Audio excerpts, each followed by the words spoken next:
Listener land, you have found the best car podcast you've never heard about. But you know what? I think we have to change that, partner, because I checked the stats. Yes, they have stats for this sort of thing in the modern world we live in.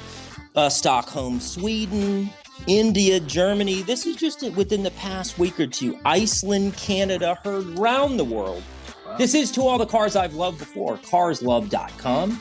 Check out the link tree, linktr.ee/carslove. I think I got it. Is that right? You got it right. This is it. 2 for 2. First time for everything. You have found a podcast where every car tells a story, every machine has a soul, every car has a culture. I'm Christian at carslove.com, my real name. No first, no last. I'm kind of like Cher, who's out with a new book. He's Doug at carslove.com. Reach out to us, especially if you're an international listener. We love to hear from our folks internationally. And that's one part of the show that we want to continue to explore as we reach out to different people via different vectors. Okay. So we are on Spotify, Apple Podcasts. Where else, partner? Where else are we? Get us from the website. Castro, Buzzsprout, Amazon Music, YouTube Music, YouTube Podcasts. Unbelievable. How do you get us? We're on it. How do you get us in all these? Do you just kind of slide them a little Bitcoins, grease the palms? How do we do that? How do we get there? I can't reveal. So, sorry. We'll you might take my job if I tell you. No chance. No chance of that. You might cut my salary. Let me say it. We are so well. We have a fantastic guest today. Can't wait to introduce him. And we're going to revisit the theme for today. Theme for today is, where do ideas come from? Because today's guest is a bit of an engineer, artist, performance artist. He's a mashup of all these disciplines. Really fun guy to talk to. A true polymath, if there ever was one. But let's see. A little bit more housekeeping before we cue him in. Do we want to talk about being ranked on that FeedSpot article, Doug? Yeah, absolutely. Anything more out of that? I know we sort of teased that at some point, but getting a little traction, getting a little notice. Yep. Number 37 out of 90, 70. I believe. Yeah, out of 70, even better. 37 out of 70. Right in the middle of that automotive podcasts. So thank you, FeedSpot. Yeah, and thanks for the people who are writing reviews for the podcast, too. That helps us out a lot, helps spread the word. And what else? We talked about the link tree. Again, the YouTube is being stood up. Doug is throwing snippets out there. He's really got it to kind of a succinct fine art of teasing out the fun part.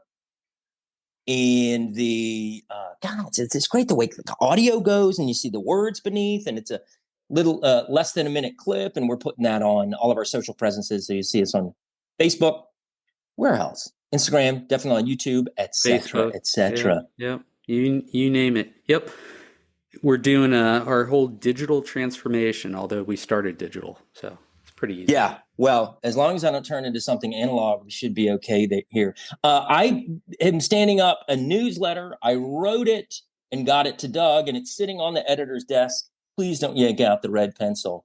But look for that in the coming weeks. Can't wait. That's about all I got. Do you have anything else in the way of housekeeping, partner? Or can we dig in and? Mm-hmm.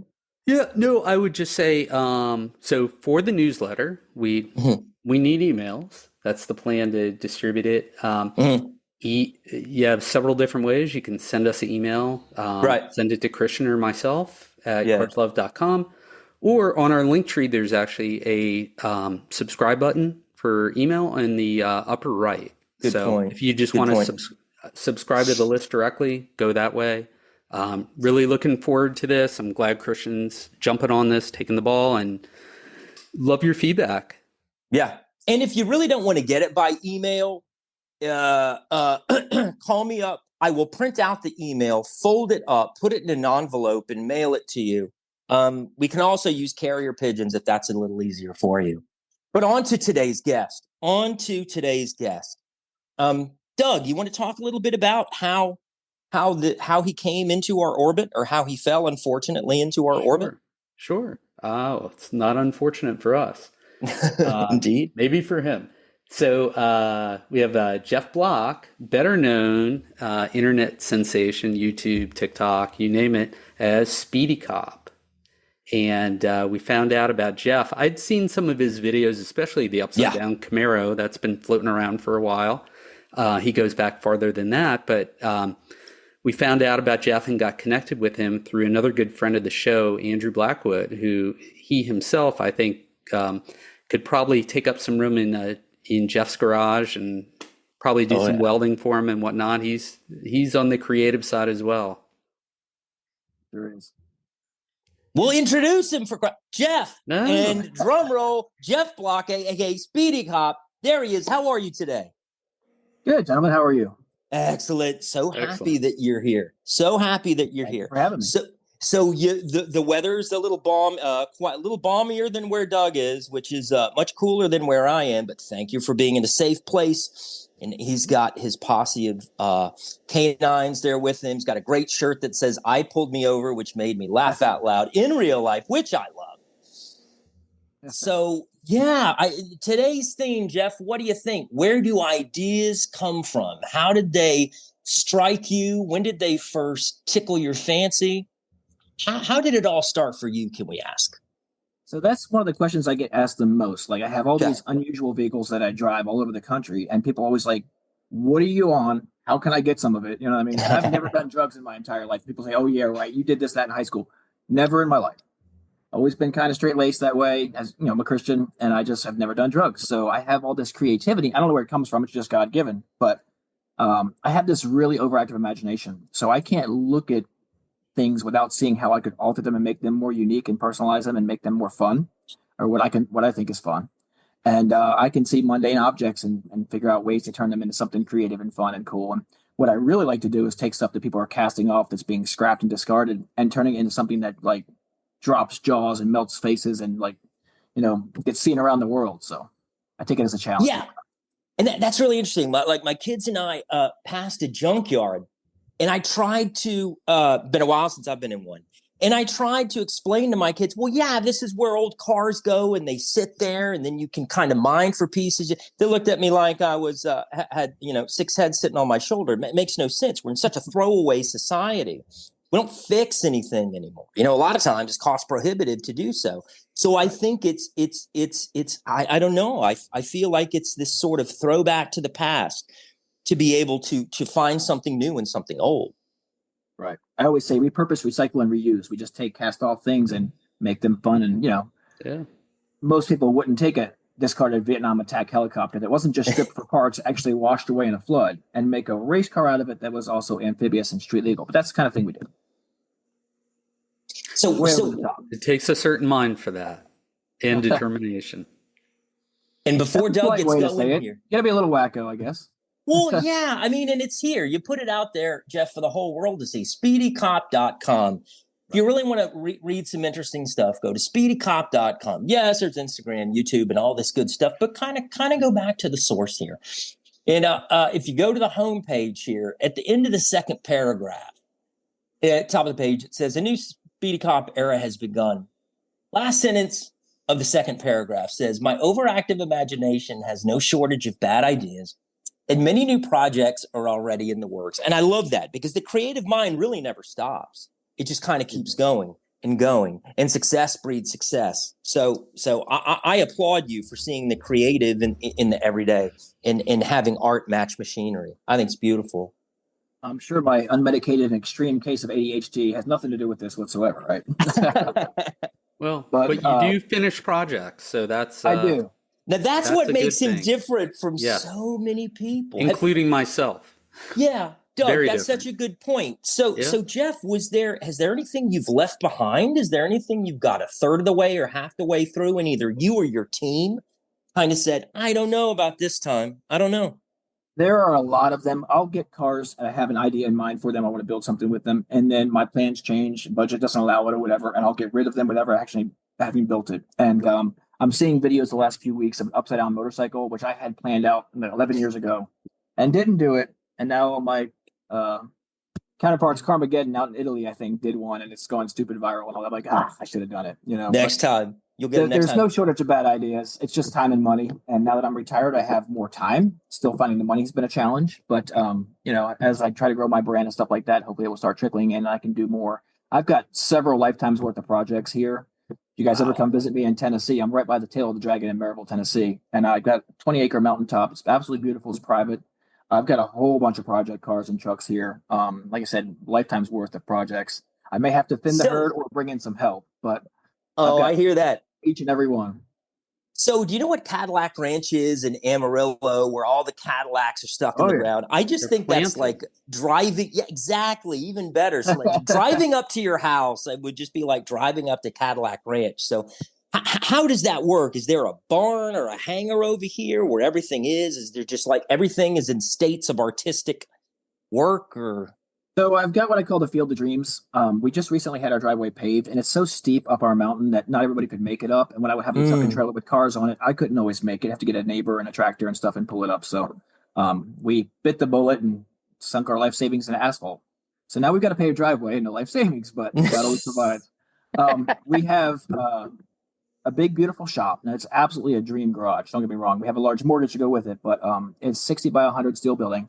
Like a 21-foot peak in the center. So I have lots of two post lifts and a 4-post lift there. And of course, the 4-post lift is an oversized one because the weird stuff that I build requires that, Yeah. So it's extra long, extra wide, kind of 14,000-pound 4-post lift, which is perfect. It's a bend pack. It's really nice.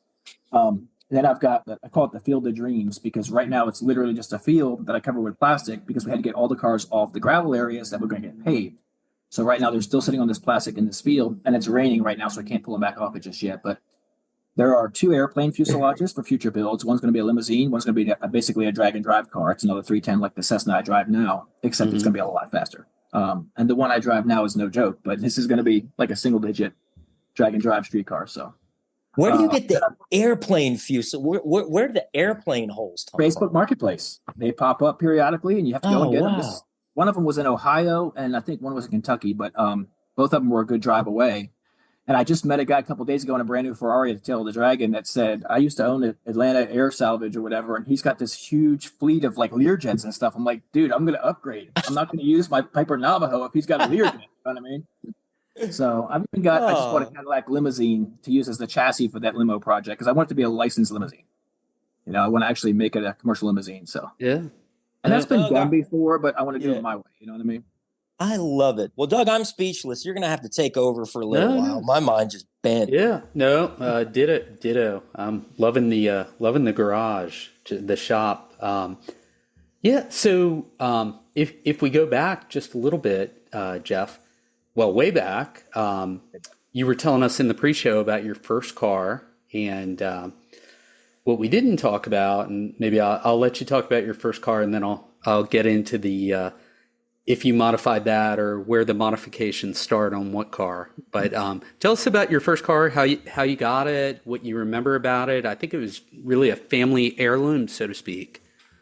Heirloom is a strong word for the shape that car was in when I got it. Yeah. It was a 1967 Chevelle station wagon.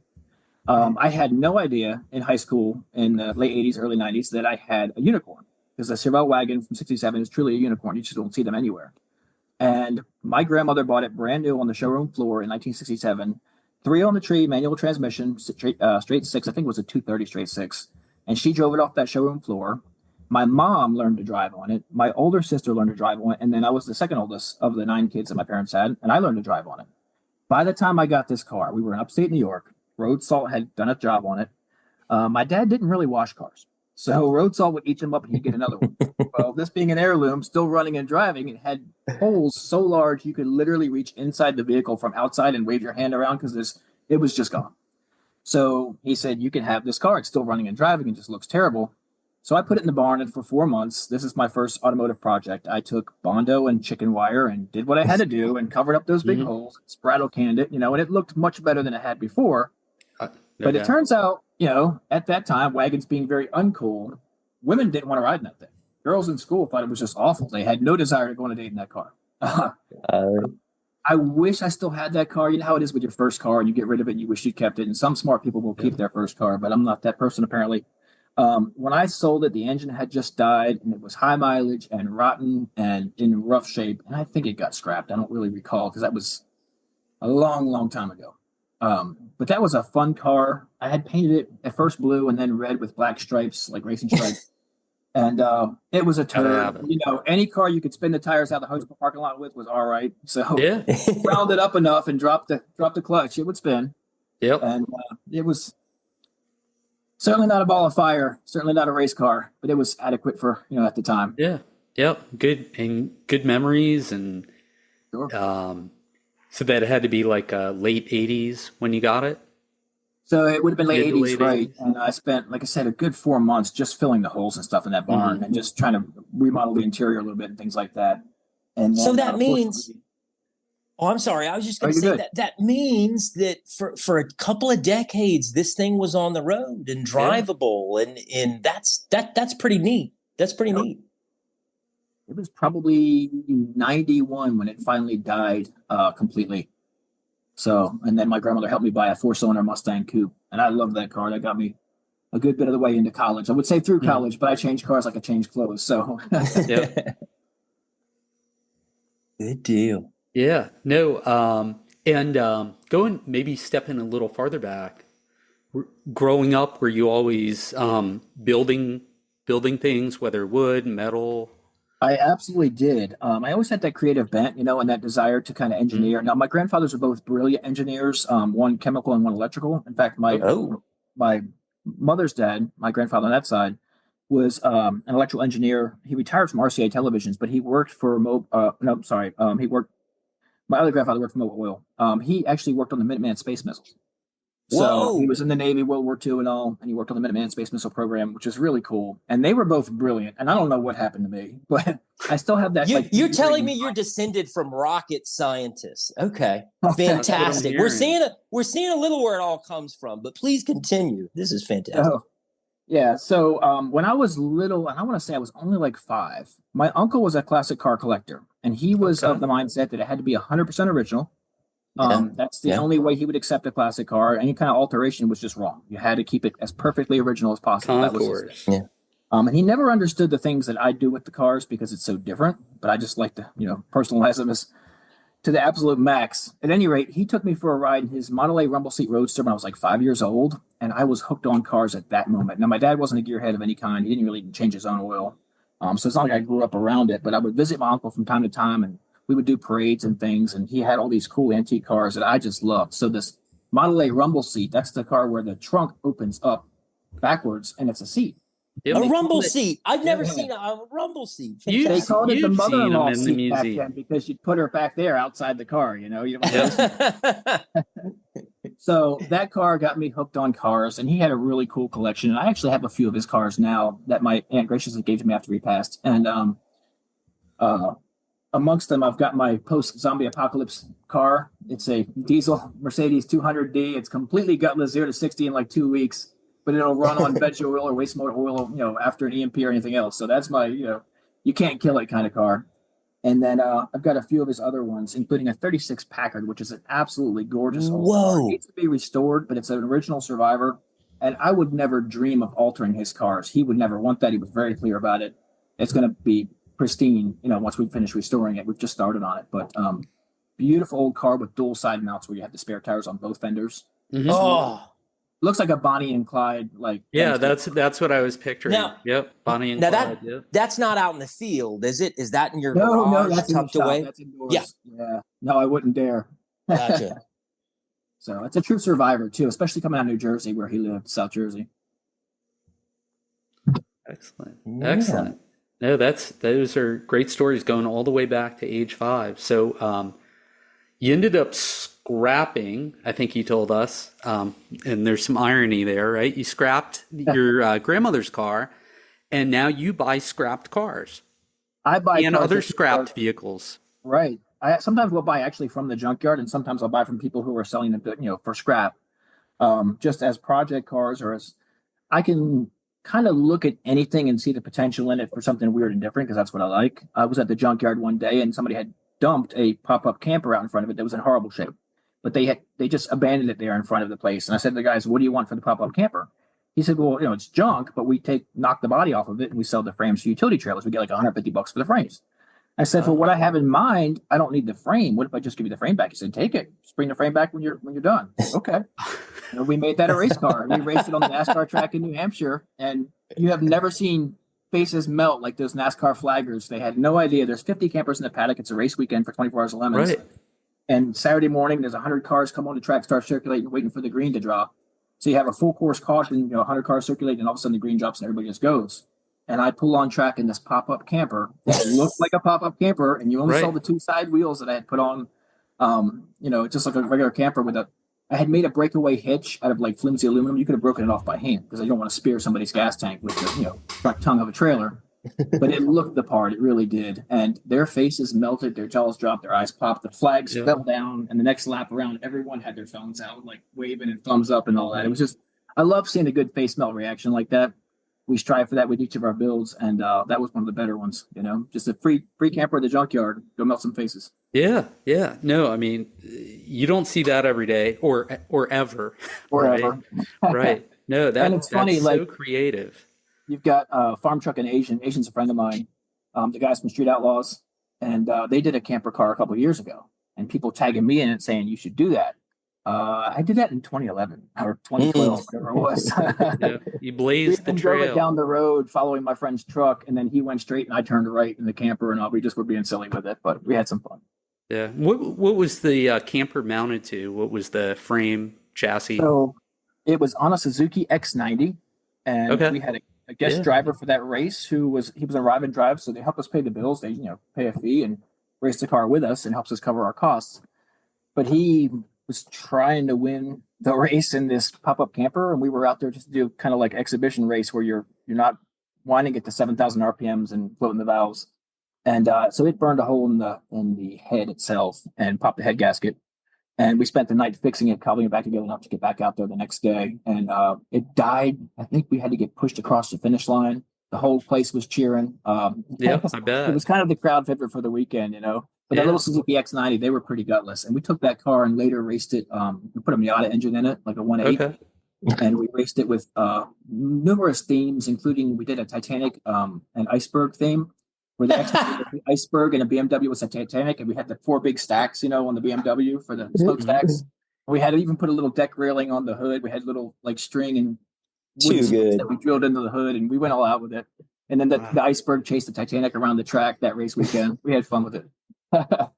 So that thing wound up getting rebodied as a hot dog stand, and we raced it to raise money for a dog rescue right in New Jersey, and raised a bunch of money for dog rescue by giving away hot dogs all weekend, taking donations. But that freaking hot dog stand beat 2/3 of the cars in the race because it rained so hard. We got traction when they didn't. So it finished like top third, which never should have happened. The little gutless X90 carrying a building around was beating all the 944s and E36s. Yeah, all that extra weight. Mm-hmm. That's funny. So you actually answered one of my questions, which was, is a car ever done? Right? When do you take that car and say this is perfect? And maybe it's the Camaro, because I don't think the Camaro has changed too much, but I could be wrong. So the Camaro was built over 3 weeks in 2013 that summer in my driveway, and I sprayed it in my yard. I'm still driving it 11 years later, which is absolutely insane. Never dreamed it would last much more than the race weekend if we were lucky. And here it is. I mean, it's a world famous car. Jay Leno drove me around in it for his show in San Francisco. Yep. It's been all over the place. I actually drove it cross country. I took it to SEMA a year ago, and then from like the San Fran area, and then drove it back to Tennessee and had a blast. It was a cold ride, no roof, but I had a great time. It's just a fantastic experience. And you were talking about Cadillac Ranch there in Amarillo.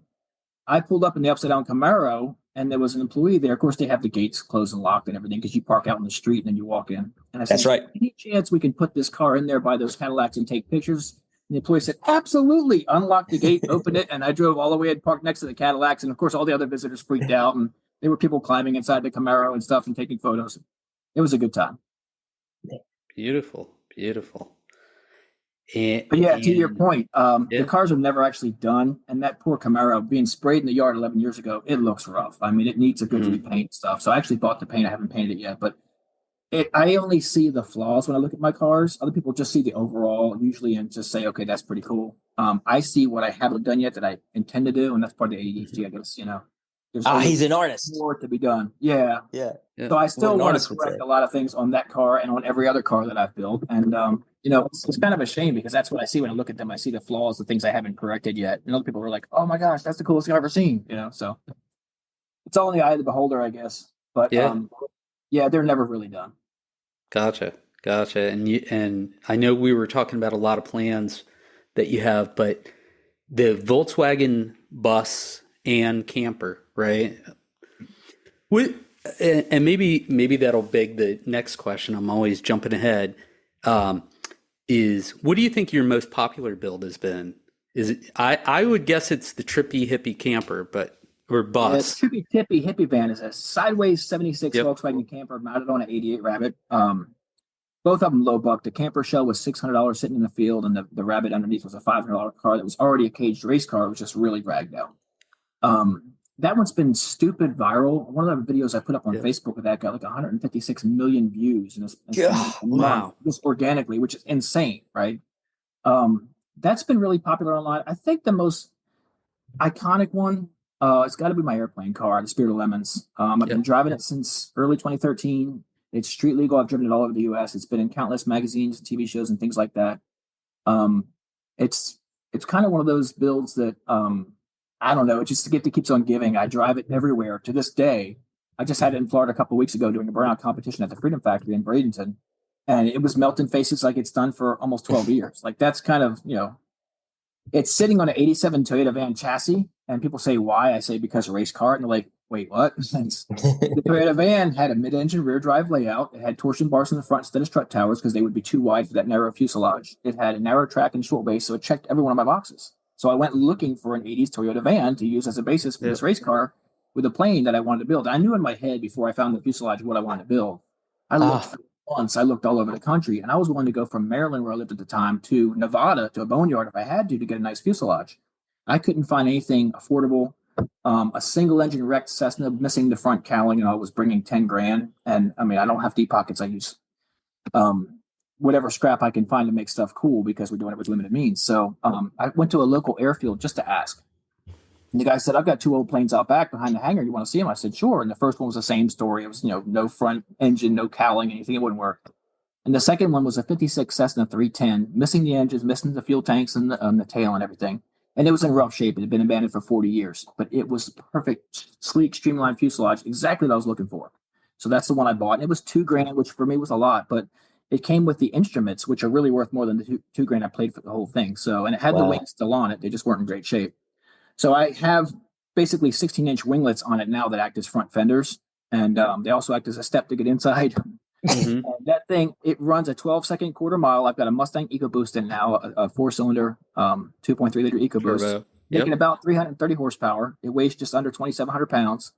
All the weights on the front wheels, I'm going to try to redesign some things because I want to move weight rearward because I have to baby it off the line on the quarter mile.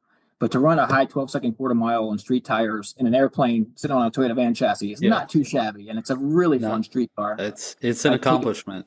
Yeah, I take it down the tail of the dragon here in Tennessee, and people have trouble keeping up with it, and I'm never anywhere near the limit. It's just always like, well in control. And you'll see motorcycle guys griping online, I don't want a damn airplane in my way when it comes to the dragon on my crotch rocket. And they have trouble keeping up. Well, I use the pull-offs, and I'll pull off to let them go by me. Every single time they pull off with me and they get out, they walk up and they want to take pictures and talk about it and stuff like that. So kind of pointless to use the pull-offs when they all pull off with you. But that thing, it really is the gift that keeps on giving. It's just been so much fun. It's a parade on wheels everywhere I go. You get I love your spaceship and things like that when you drive around in it. And it actually gets really good fuel economy, like 25 or 30 on trips. So not too shabby for an old Cessna that was getting scrapped. Yeah, well, it's very streamlined. It is. Very aerodynamic. Very aerodynamic. Extremely. Do you keep everything that you've done? Everything that you've ever done, is it sitting in your garage? I so wish it was. There's a bunch of them I've gotten rid of over the years. I've lost a few on the racetrack because that's part of the risk when you're racing cars. I was thinking that. Some of them I used to, for a while there, I would sell one to pay for the next one. And Yeah. I've actually managed to get I've got the Jurassic Park Explorer back, and I bought the Camaro back. I sold the Upside-Down Camaro to my friend that owns the Lemon Series, Jay Lamb, and he had kind of loaned it out to everybody and their mother that wanted to use it in the West Coast, and it went to different shows and things in different hands. But he was still the owner, and we had made a deal when I sold it to him that I'd have the first right of refusal to buy it back. So I hounded it for years, and he finally sold it back to me. So it's back in my stable, and that's one of those cars that I had regretted really badly selling after I sold it. I still want to get my Wagon Queen family truckster from vacation back. That was a really fun race car. We cut the cage out, sold to a fella in New York City, and hopefully he'll work me up a deal and help me get it back in my fleet here, because those were a couple of the iconic cars that I really missed, You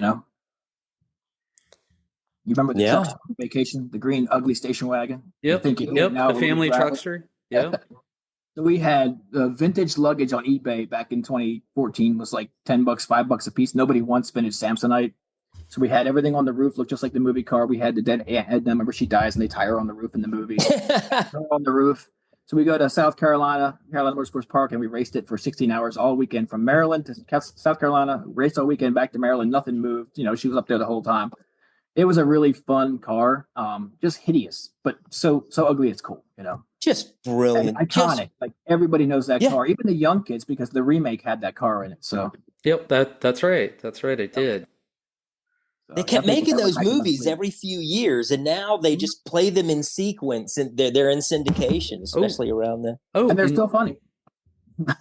Yeah, absolutely. Yeah. So, and speaking of movies, sorry to interrupt you, Christian. Hit it. I did want to hit Jeff's dream car, which he has already. It's in the works, right? It's partially there.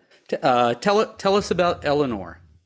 So Eleanor is a 67 Mustang Fastback. The movie Gone at 60 Seconds. Now, this is not an actual movie car because I could never afford that. But this car has one of the 500 kits that Cinema Vehicle Services, who made the movie cars, actually produce. So the movie came out. The cars were hugely popular. All of us said, "Oh, I want that car so bad." And Cinema Vehicle Services said, "Okay, we'll make body kits and we'll sell them." So they made 500 body kits, each one serialized, and certificate of authenticity and stuff came with it. So I have one of those 500 kits on this car. So it's closer to an Eleanor than most, right? Mm-hmm. And it's a true fastback Mustang. I got it out of Rochester, New York back in, 2004. So I've owned that car for 20 years. Now, that's the longest I've owned any car. Usually, like I said, I change cars like I change clothes. But I was smart enough to hang on to that one. I need to finish it. It's the body kit's on and the car is painted. There's a few flaws we'll have to fix, but it's painted. I need to do the interior, but I really want to do like a resto mod. I want to do a Cody drivetrain, maybe with a blower, turbo, or something like that on it, and make it a really fun street car that I can take on road trips. And also I want to put AC in it and everything. And I want to be able to set the cruise at 75 and drive to Florida if I feel like it. You know what I mean? So money's not there to finish it. The car just sits and waits. It's indoors. It's insured. It's killing my friends because they know I have a dream car just sitting there, but it's not going anywhere. We're willing it. It's on the list. All right. So as we wind down here and guide the podcast gently to the off-ramp here, Jeff, just I have a couple last questions for you. The SpeedyCop name, can you chat about that for a minute? Sure. So I spent 27 years as a cop. I just retired a year ago. I talk really fast, obviously. I used to run really fast. I can't say I do anymore. I've got metal in both legs, but I used to be able to catch suspects that were known for always getting away because they were very, very fast on their feet.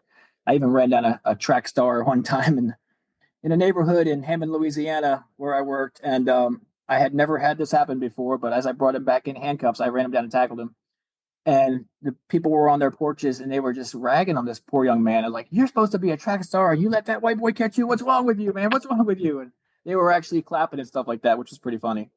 Talk, run, and drive fast. I've held my own with some of the best. I actually beaten a few really notables on the racetrack itself. And I've got a few overall wins in different series, both 24 Hours of Lemons and Lucky Dog, and a couple of national championships. But bear in mind, those are more volume than they are driver skill. So you enter enough cars, enough races, you can win those national championships in Lemons. But I like to have fun behind the wheel. And, like I said, talk, run, and drive fast. That's where SpeedyCop comes from. I dig it. Thank you for that. Last question. Retirement, you mentioned. So are we going to see the shop pop these things out faster? Are you going to take a break? What's in the future for you? What are these take a break words you're using? I've never heard them before. There's your answer. 8 days a week. Yeah. I have a lot of vehicles in the works here. Time and money has always been the constraint. So now I have more time being retired. The money's, we're still working on that. It's difficult to do things on a meager budget, but we're making it happen. As my brand and stuff grows, hopefully I'll have more income and more ability to do more and get more help here to crank more out. I have multiple lifetimes worth of projects just sitting and waiting. So one of them is the EM50 from Stripes. I've got that same model RV, the full armored Stripes version with, and then I want to make a miniature of it to actually race in like lemons. So we're going to do it like a Russian nesting doll. It'll carry it as an internal ramp truck, and then you back it out. You have the little one, race the little one. I think it'd be really cool. I've got an Airstream motorhome I want to restore. I've got 2 more fuselages. One will be a limousine and one will be a drag car. I just have a lot of big dreams, a lot of big plans. I'm going to keep working until it happens. Well, we are so happy for you. And yeah, Doug wanted me to mention to everybody out there, the next time you see a plane on the road, it is probably SpeedyCop. So check him out on YouTube, TikTok, Instagram. He's everywhere. Facebook. Yeah. SpeedyCop.com. That's my favorite, SpeedyCop.com. Check him out. Well, Jeff, it has been a tremendous pleasure meeting you. It was a blast. Thank you for making time. An honor, gents. I really appreciate your time. Yeah. Thank you again. Thank you, Jeff. Yep. We'll be looking for you on the road. Sounds good. I won't be hard to miss. Yeah. And if you're ever either Pensacola, where Christian is, or Maryland, Annapolis area, if you're heading up, let us know. We got to go see this guy. There's no way he offers. We got to go see him in Tennessee. You got to realize I've also got an 800-foot zip line because I'm a big kid. So I saw that. It's legit. It's fast. It's fun. It's not for everyone. It's definitely scary, but why not? We've got the room. Road trip. Okay. We're road tripping to Jeff's place. Book it. Right. But until then, you have just heard the high revving, low mileage, late model, heard around the world authoritative podcast on automotive nostalgia. He is Doug at carslove.com. I am Christian at carslove.com. And he was SpeedyCop. Check him out. Please follow, tell a friend, and let us know what you think. Reach out, review, and help us spread the word. Our link tree is this switchboard where you can start linktr.ee/carsloved. It's a bit like the old yellow pages. I refer to it as our switchboard. So I'm sure we'll see you at the next local car show. Thank you for listening. Keep the rubber side down, and we will see you next week.